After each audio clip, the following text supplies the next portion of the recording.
जिसे लोग पापी समझते थे, वह आखिर कैसे बन गया भगवान का भक्त। क्या एक चोर भी पा सकता है मोक्ष?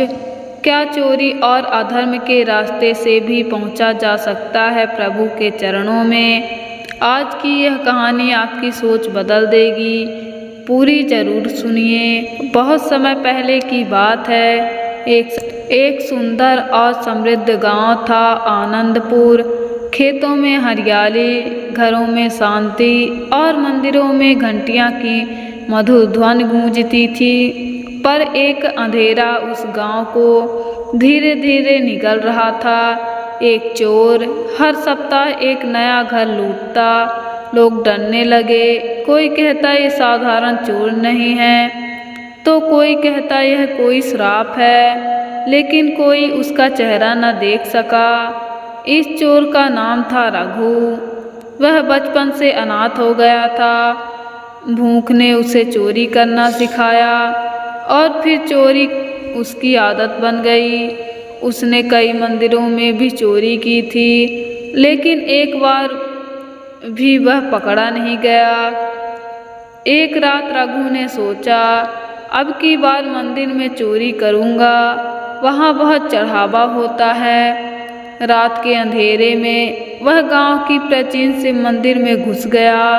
मंदिर का दरवाज़ा खुला हुआ था। वह अंदर गया, चढ़ावे का बर्तन उठाया और जैसे ही मुड़ा, शिवलिंग के पास खड़े पुजारी ने कहा, बेटा रघु, क्या भगवान का धन भी तू चुराएगा? रघु चौंक गया। उसने सोचा पुजारी ने उसका नाम कैसे जाना। पुजारी शांत स्वर में बोले, तेरे भाग्य में कुछ और ही लिखा है। तू पाप से पैदा हुआ है, पर तेरा अंत पुण्य से होगा। रघु हंस पड़ा, मैं एक चोर हूँ और चोर की कोई मुक्ति नहीं होती बाबा।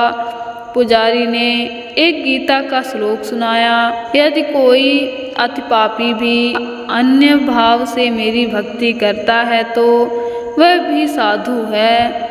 रघु के कदम वहीं जम गए। पहली बार उसने किसी को उसके भीतर के दर्द को समझते हुए पाया। उस रात रघु चोरी करके नहीं भागा। वह मंदिर की सीढ़ियों पर बैठ गया। आंखों में आंसू बहते रहे। उसे महसूस हुआ उसने जो जीवन जिया वह शांति के नाम पर एक धोखा था। सुबह गांव वाले आए। पुजारी ने रघु को गांव के सामने खड़ा किया और कहा, यह वह चोर है जो अपनी आत्मा को बदलना चाहता है। उसे एक मौका दो।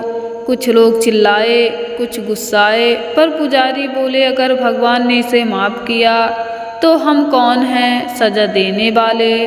गांव वालों ने एक शर्त पर उसे माफ़ किया, तू अपने पापों का प्रायश्चित करेगा। रघु ने सिर झुकाकर कहा, मैं भगवान की सेवा जीवन भर करूँगा। रघु मंदिर में झाड़ू लगाने लगा, जूठे बर्तन धोने लगा। वह हर श्रद्धालु के पैरों को पानी से धोता और कहता, हो सकता है इसमें मेरे प्रभु के चरण हों। लोग उसे अब चोर नहीं, सेवक रघु कहने लगे। एक दिन गांव में अकाल पड़ा। लोग भूखे मरने लगे। रघु ने अपनी जमा की हुई मेहनत की कमाई और मंदिर का चढ़ावा सब गांव वालों को दे दिया। किसी ने पूछा, तूने इतना कैसे त्याग किया? रघु बोला, मैंने जिंदगी भर चुराया है, अब देना ही मेरा धर्म है। एक दिन रघु जंगल में लकड़ी लाने गया।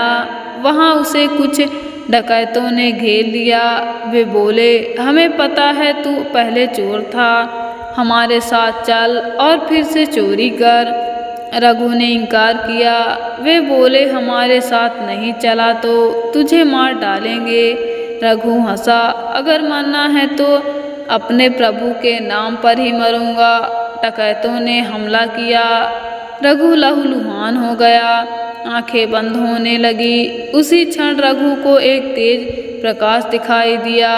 प्रभु शिव उसके सम्मुख प्रकट हुए। उन्होंने कहा, रघु, तूने अपना जीवन सत्य और सेवा में लगा दिया। तू अब इस शरीर से मुक्त होगा, पर तेरी आत्मा को मोक्ष प्राप्त होगा।